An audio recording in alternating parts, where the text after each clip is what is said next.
Hi everyone. இந்த பார்ட்ல an apology for பொயட்ரியோட 20th பேராகிராஃபை டீட்டெயிலாக பார்க்கலாம்.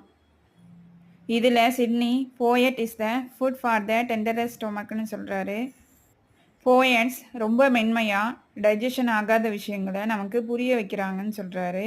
இங்கே இது ஒரு மெட்டஃபர். ப்ரீவியஸ் பேராகிராஃபில் ஸ்பீக்கிங் பிக்சர்ஸ் பற்றி சொன்னார். ஸோ அதுக்கு இங்கே நிறைய எக்ஸாம்பிள்ஸ் கொடுக்குறாரு. ஆன்கைசிஸ் கிரீக் மித்தாலஜி கேரக்டர், ட்ரோஜன் வார் ஹீரோவான ஈனியாஸோட ஃபாதர். ஆங்கைசிஸ் கொடுத்த ஸ்பீச்சு அவங்க ஃபாலோவர்ஸுக்கு ஒரு இன்ஃப்ளூயன்ஸை க்ரியேட் பண்ணுச்சு. அடுத்த எக்ஸாம்பிள் யுலிசஸ். இவர் கிரேட் க்ரீக் ஹீரோ கேலிப்சோ அப்படிங்கிற ஏஞ்சல் கிட்டேருந்து தன்னை காப்பாற்றி அவரோட பேரன் ஹோம்லேண்டுக்கு வளம் இல்லாத சொந்த நாட்டுக்கு திரும்புகிறத எக்ஸாம்பிளாக சொல்கிறாரு. இந்த ரெண்டு எக்ஸாம்பிள்ஸும் பேட்ரியாட்டிசத்துக்கு ஸ்பீக்கிங் பிக்சர்ஸ். அடுத்த எக்ஸாம்பிள் ஏஜாக்ஸ்.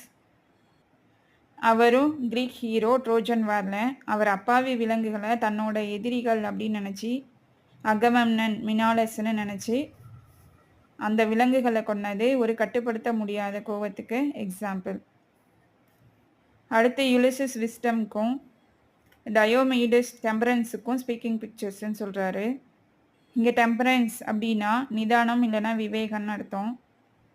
அடுத்து அக்கிலஸ் அவர் வேலர் வீரத்துக்கு speaking picture. And then Oedipus ரிமோஸ்க்கு, ரிமோஸ் அப்படின்னா குற்ற உணர்வுக்கு ஒரு ஸ்பீக்கிங் பிக்சர்னு சொல்கிறாரு.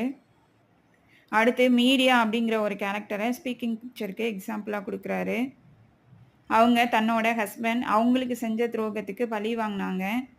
இங்கே மீடியாவை பற்றி பேசும்போது சோர் ஸ்வீட்னஸ் ஆஃப் ரெவெஞ்ச் அப்படின்னு சொல்கிறாரு. மீடியா ரெவெஞ்சுக்கு ஒரு எக்ஸாம்பிள். ஏன் இங்கே சோர் ஸ்வீட்னஸ் ஆஃப் ரெவெஞ்ச் அப்படின்னு சொல்கிறாருன்னா, மற்றவங்கள பழி வாங்கும் போது அது நல்லா தான் இருக்கும், பட் அது கெட்ட செயல் இல்லையா, அதனால தான் இங்கே சோர் ஸ்வீட்னஸ் ஆஃப் ரெவெஞ்சுன்னு சொல்லியிருக்காரு. தென் செனோஃபன் கிரீக் ஹிஸ்டாரியன், அவரோட ஒர்க்கு சைரோபீடியா, மோரோட உட்டோஃபியா இதெல்லாம் பர்ஃபெக்ட் சொசைட்டிக்கு எக்ஸாம்பிள். ஈவன் கிரைஸ்ட் கூட ஆழமான உண்மைகளை ஸ்டோரிஸ் மூலமாக தான் சொன்னாருன்னு சொல்லியிருக்காரு. ஏன் இங்கே பொயட்ரியை பற்றி பேசும்போது ஸ்டோரிஸ் யூஸ் பண்ணியிருக்காரு அப்படின்னா, கிரைஸ்ட் ஸ்டோரிஸில் ஸ்பீக்கிங் பிக்சர்ஸை யூஸ் பண்ணியிருக்காரு. கிரைஸ்டோட ஸ்டோரிஸில் ஸ்பீக்கிங் பிக்சர்ஸ் எது எதுனா, அதிகமாக சாப்பிட்ற கிளட்டன் டைவ்ஸ், பணிவான ஹம்பிள் லசாரஸ். அடுத்து ப்ராடிகல் சன் அப்படிங்கிற ஸ்டோரியில் அப்பா கிட்ட இருந்து சொத்தை வாங்கிட்டு போன ஒரு பையன் திரும்பி வரான்.